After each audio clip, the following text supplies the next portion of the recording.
So this week's chapter of One Piece was definitely a lot more progressive. I felt it covered more ground, and ultimately it focused on more of the serious matters as opposed to last week's, for the most part, purely comedic chapter. This chapter showed more of the serious nature and kind of had some cool setups in it as well. Now, for starters, in the beginning of the chapter, it really makes me question what the hell is going on with Mansherry. Is it some sort of trap? Are the Tontadas once again misled? Because we know that the Tontadas are practically borderline retarded. Because Viola's been there for quite some time and she's never even heard of Princess Mansherry. So that's either one of two things. Either one, the Tontadas are being misled, or two, Princess Mansherry's power is so vast and incredible that they never wanted her to find out and they just hid it from her. Or there's something definitely there, because at the end of the day, for her to not have heard of something like this once, if Princess Mansherry's powers can really help them out, then what the fuck is going on? It makes you really question if Princess Mansherry is actually just some bamboozling trick again, or ultimately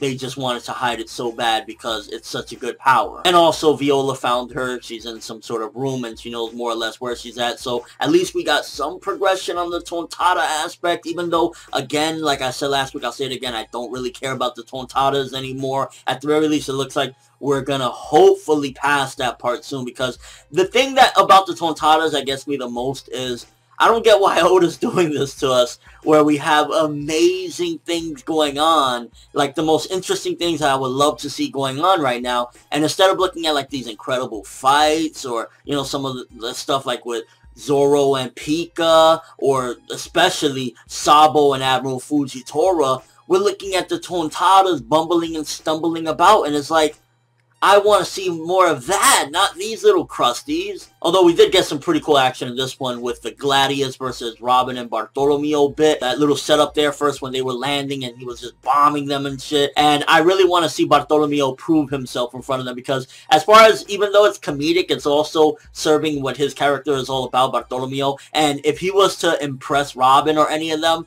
first of all, it'd be hilarious as hell, and I think that would also push forward more of Bartolomeo just kind of doing what he would love to do, and that's to be able to hang with them. If they invited him, which I'm fingers crossed, if there's going to be any new Straw Hats, I'm leaning towards, again, Bartolomeo. I was leaning towards Rebecca prior to Sabo snatching up the Mera fruit, but as of this point, I can honestly see Rebecca at this particular point now. She needs to stay here at Dressrosa once everything is over. Very similar to Vivi. I think it's going to go down like that. So as far as the setup there, first of all, you got some pretty cool shit. Gladius throwing them bombs and shit, and I'm looking forward to seeing that. But then also you got Bartolomeo and Robin, which I didn't expect to see that combo working together to fight one of the Don Quixote off. So I'm a little bit excited about that one. I ain't gonna front. And that was a quick nap for Sugar. She's already awake and she's turning everything into toys in her sight.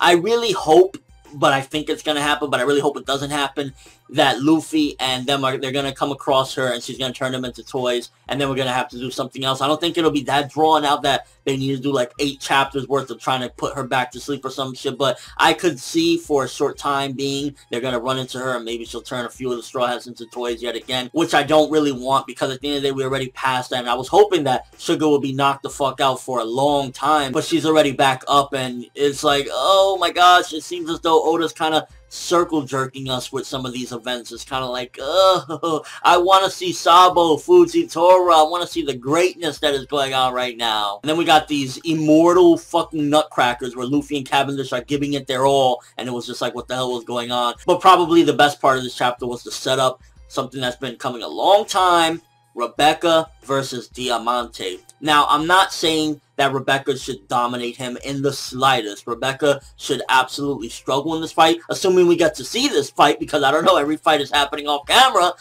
I want Rebecca to actually struggle, but ultimately, I want her to overcome the tears. First of all, no more crying, Rebecca. This is your shot. Fuck him up. This is her mother's killer. This is a piece of shit right here. I'm excited about the setup as well, because this is going to serve the character Rebecca, and ultimately this has been something that this entire arc has been leading up to, everything that we found out about her past, what Diamante's done to her life, fucking her whole shit up. So with that being said, this is a perfect time. And overall, it was a good setup to end for the chapter. Ultimately, the chapter, far better I feel than last week's chapter, but again, we had a lot of Tontada stuff, a lot of jokes, a lot of like Usopp joking around saying, hey, you know, Sanji would love that power, which I'm sure he would, but a lot of this chapter, again, is kind of like, There's some stuff with the tontadas and some stuff with the jokes and stuff like that that we could use that panel time to see greatness, you know? These fights that are going on right now, in particular, once again, Sabo and Admiral Fujitora. Just think about that for a second. And Admiral and Luffy's dead brother that recently came back and we found out he wasn't dead are going fucking at it with the Mirror fruit. I want to see that. But it was a fine chapter this week. Definitely, again, a lot better than last week's. It wasn't all focused on comedy. We got some progression. We got a good setup at the end. So I'm going to give this one 6.5 out of 10. It was a fine chapter. I'm looking forward to seeing Rebecca. Please, Rebecca, this is the time for her to get that character development to overcome all the BS of, you know, crying and being sad. Fuck Diamante up, please. And hopefully we don't get skipped out on this Bartolomeo versus Gladius fight as well, because this looks kind of cool, and Bartolomeo now can prove himself to one of his senpai. But let me know what you thought of the chapter. Are you disappointed once again that we didn't get no Sabo and Admiral Fujitora or any more Zoro versus Pika? I mean, we have some great stuff out there, but ultimately it was still a pretty fine chapter, and I'm glad we got progression, and it was just going back to the main thing of what's going on right now. So that's all I have for this review. Thanks for watching. Hope you enjoyed. If you liked anything I had to say or enjoyed the video, drop me a like. I'd greatly appreciate it, and if you haven't subscribed, you can do so as well. That'd be awesome. I'm ForneverWorld, and as always, people,